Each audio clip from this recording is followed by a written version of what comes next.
हाँ तो भाई तुम्हारा स्वागत है फिर से सुबह की चर्चा में। और भाई इतना अच्छे से बोल पा रहे हैं, ये हमें बड़ा सुकून दे रहा है। हालांकि अभी भी है, लेकिन जो अल्सर का सीन ये रहता है जो जीप पे तुम्हारे आता है कि वो जब रिकवरी फेज़ में होता है तुम्हें पता भी नहीं चलता, ठीक है। तो वो सीन है।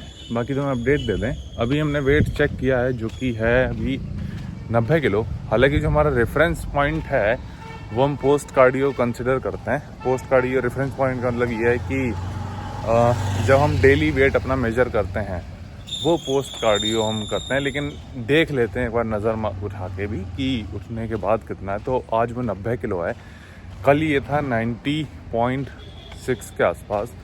तो जो हम फीड करते हैं एक्चुअल में, एक हैप्पी स्केल ऐप है जिसमें हम डेली फीड कर रहे हैं वेट अपना, तो वो हम घर जाके चेक करेंगे, वो तब हम उसको उसमें फीड करेंगे। लेकिन तुम्हें ये सोच रहे हैं अपडेट करते रहेंगे डेली कि सुबह एमटी स्टमक एक्चुअल में कितना था। तो मिलते हैं तुमसे जिम में। हाँ तो भाई गिड़ास, तुम्हारा स्वागत है फिर से किचन टॉक्स के एक और एपिसोड में। भाई अभी टाइम हो रहा है 10:45। अब बता नहीं सकते भाई कितना हम एक तरीके से अब वो प्रेप वाली चीज़ें हिट करने लगी हैं। आज इतना एक तरीके से हम लो एनर्जी भी नहीं खाएंगे, पर एक तरीके से जो रहता है ना माइंड ब्लॉकेज कह लो, या फिर एक तरीके से तुम्हारा प्रेप में चिड़चिड़ा माइंड होता है भाई। और होता है इसलिए क्योंकि एक तो जो तुम मील्स खा रहे होते हो वो तुम्हारी बहुत ज़्यादा पसंदीदा तो नहीं होती, तो ये चीज़ भी है। बाकी आज एक चीज़ और है, आज हम एक जिम देख के आए थे। तो हालांकि हमारे जो अभी का जिम है वो बहुत ज़्यादा अच्छा है, इसमें कोई कमी नहीं है, लेकिन कुछ मशीनें हैं जो अभी क्या होगा कि जैसे जैसे तुम प्रेप के क्लोज जाते जाते हो तो तुम्हारा मशीन फोकस्ड वर्कआउट काफ़ी ज़्यादा होने लगता है, क्योंकि उसमें तुम ज़्यादा पुश कर सकते हो। कुछ में तुम वो भी करते हो, फ्री वेट रहता है या फिर मशीन वगैरह भी रहती हैं, लेकिन मशीन भी एक बहुत मेजर रोल प्ले करने लगती हैं, क्योंकि उसमें एक तो वेट तुम लगा सकते हो, सेफ्टी के साथ लगा सकते हो, ये सारी चीज़ें हैं। तो वो हमने एक जिम देख के आए हैं घर से थोड़ा सा, मतलब कि मान के चलो 15 मिनट की दूरी पे है, पर मैक्स 15 मिनट की दूरी पे है। तो ये चीज़ सही है, हम सोच रहे हैं उसका, तो वो चीज़ तुम्हें अपडेट करेंगे। लेकिन आज तुम्हारा एक सवाल लेना है, सवाल है कैलोरी को लेके। एक सेकंड रुकना भाई। हाँ तो भाई सीन ऐसा, हम सुसु करने गए थे क्योंकि क्या कहते हैं बहुत टाइम से हम रोक के बैठे थे, तो मुद्दे पाते हैं। सवाल ये था, हमसे ये पूछा गया था कि मोस्टली लोगों का क्या सीन रहता है कि फैट लॉस में जब वो होते हैं तो उनके कुछ फूड सोर्सेज खाने का बहुत ज़्यादा मन करता है। एक तो बैकग्राउंड में हमारे आज सत्संग हो रहा है, तो भाई वो थोड़ा सा संभाल के चलना है, क्योंकि काफ़ी अच्छा था। वैसे हम नीचे देखा थे, टॉपिक पाते हैं। तो उसमें क्या सीन था कि ये पूछा थे कि जैसे हमारा मान के चलो, हमारा तो फेवरेट ऐसा कुछ नहीं है सही बताएं तो। इससे पहले हमें फैट्स में हम पीनट्स काफ़ी ज़्यादा खाते थे।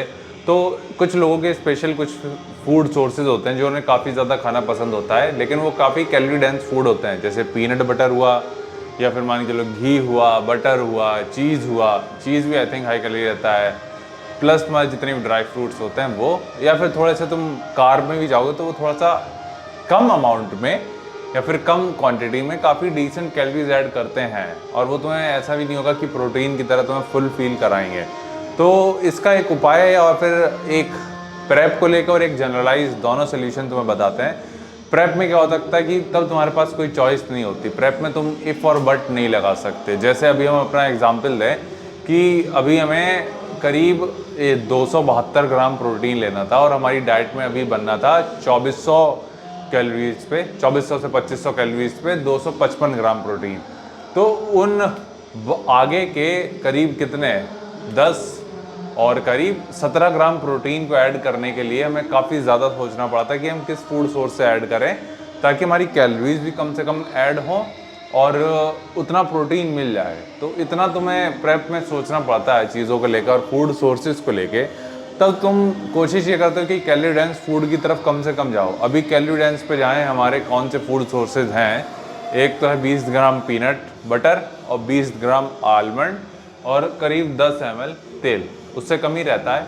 लेकिन जो आलमंड है और पीनट बटर है ये काफ़ी फैट्स के अच्छे सोर्सेज हैं, तो उसके लिए भी हम लेते हैं, क्योंकि फैट्स और प्रोटीन ऐसी चीज़ है जो तुम्हारी डाइट में होना ही चाहिए, ठीक है। कार्ब को तुम ऊपर नीचे करते हो क्योंकि वो एक तरीके से तुम्हारे लिए एनर्जी में काफ़ी ज़्यादा अच्छे से यूज़ होता है, लेकिन प्रोटीन और फैट्स तुम्हारी बॉडी की रिक्वायरमेंट हैं, ठीक है, उसके बिना तुम नहीं कर सकते। ठीक है भाई, अभी हमारा वही ब्रेन फ्रीज या ब्रेन फॉग वाला सीन होता है वो होता है। तो अब आते हैं मुद्दे पे। दूसरा केस क्या होता है, प्रेप में कोई नहीं हो सकता। दूसरे केस में क्या होता है कि तुम थोड़ा लीनियन जा सकते हो कि ओके हमारा प्रोटीन इतना हिट हो रहा है, उससे अगर थोड़ा सा कम भी है या थोड़ा सा ज़्यादा भी है तो हम बाकी मैक्रोस को कंट्रोल कर सकते हैं और चीज़ें सही जा सकती हैं।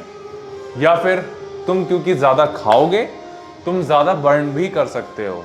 लेकिन अभी का क्या सीन है, जब प्रेप में हो तो तुम ज़्यादा खा नहीं सकते। क्यों नहीं खा सकते? क्योंकि अगर हम ज़्यादा खाएंगे तो ज़्यादा बर्न करना पड़ेगा। और यहाँ इस केस में हमें बर्न करने के लिए एक तरीके से हमारे पास, तुम समझ रहे होगे कि अभी हम इतनी एनर्जी लगा रहे हैं इतनी कैलोरीज बर्न करने के लिए, दिन के 15,000 स्टेप्स, और उसमें सुबह कार्डियो भी रहता है, दोपहर में वर्कआउट भी रहता है। तो इससे अलग अगर हम और एक्टिविटी करने जाएंगे तो हमारे पास बॉडी रिकवरी नहीं होगी, बॉडी रिकवर नहीं करेगी उस एक्टिविटी से। तो ये एक मेन रीज़न हो जाता है कि नहीं, तुम प्रेप में ये चीज़ नहीं कर सकते, बट नॉर्मली तुम्हारे पास थोड़ी सी फ्रीडम होती है, तुम कर सकते हो। बाकी यहीं तक रखनी है पंचायत। आज हम ज़्यादा भाई बोल नहीं सकते हैं, पता नहीं क्यों नहीं बोल सकते, लेकिन तुम्हें इस चीज़ से यूज टू होना पड़ेगा थोड़ा सा भाई। हम कोशिश करेंगे, हर दिन ऐसा नहीं होने वाले, क्योंकि हर दिन हम घूमने नहीं जाएंगे, और धीरे धीरे रूटीन हम बनाएंगे। ठीक है भाई, थोड़ा सा टाइम लगेगा पर बनेगा। बाकी यहीं तक रखनी थी हमें पंचायत। बाकी तुम अपना ख्याल रखना। आज एक चीज़ और है कि आज वर्कआउट रिकॉर्ड नहीं किया था हमने, कर नहीं पाए थे क्योंकि हम कैमरा ले जाना भूल गए थे। कैमरा घर पे रह गया था और क्या कहते हैं, फ़ोन हम स्टैंड वगैरह लेके चले गए थे। लेकिन तुम्हें बता दें आज लेग्स डे था, तो आधे से ज़्यादा जनता को तो लेग्स डे में मज़ा भी नहीं आता, तो चल जाएगा। लेकिन फिर भी तुम्हें बता देते हैं, आज 6 मूवमेंट थे। एक था काफ रेजेस, फिर हमने किया था हैमस्ट्रिंग कर्ल, फिर था Smith machine squat. Smith machine squat काफ़ी अच्छे से हुई थी, 3:35 और 1:25 की प्लेट पे हम गए थे। रैप्स हम यूज़ कर रहे थे आज, और उसमें 2 रैप्स लगे थे, तो वो काफ़ी अच्छी अचीवमेंट थी हमारे लिए आज के लिए। फिर उसके बाद क्या था यार, हम भूल गए हैं। उसके बाद था हैमस्ट्रिंग डेडलिफ्ट, फिर लेग प्रेस, और फिर तुम्हारा अडक्टर तुम्हारे इनर थाई के लिए। तो ये मूवमेंट थे सब के 12, मतलब कि 4 सेट, 12 से 8 रैप, मतलब कि 8 से 15 रैप, सॉरी 12 से नहीं 8 से 15 रैप। तो ये चीज़ हुई थी भाई आज। बाकी अभी हमें नींद भी आने लगी बहुत तेज़, क्योंकि 11 बजे हमारा सोने का टाइम हो जाता है और अभी 10:52 हो गया है। तो ये चीज़ भी है भाई। बाकी आज तुम्हें ब्रेड दे देते हैं, अभी हम कंकाल होते जा रहे हैं धीरे धीरे, पर चलेगा। This is how prep work. ठीक है भाई, बाकी तुम अपना ख्याल रखना और मिलते हैं तुमसे कल, शायद, पक्का नहीं है, नए जिम में।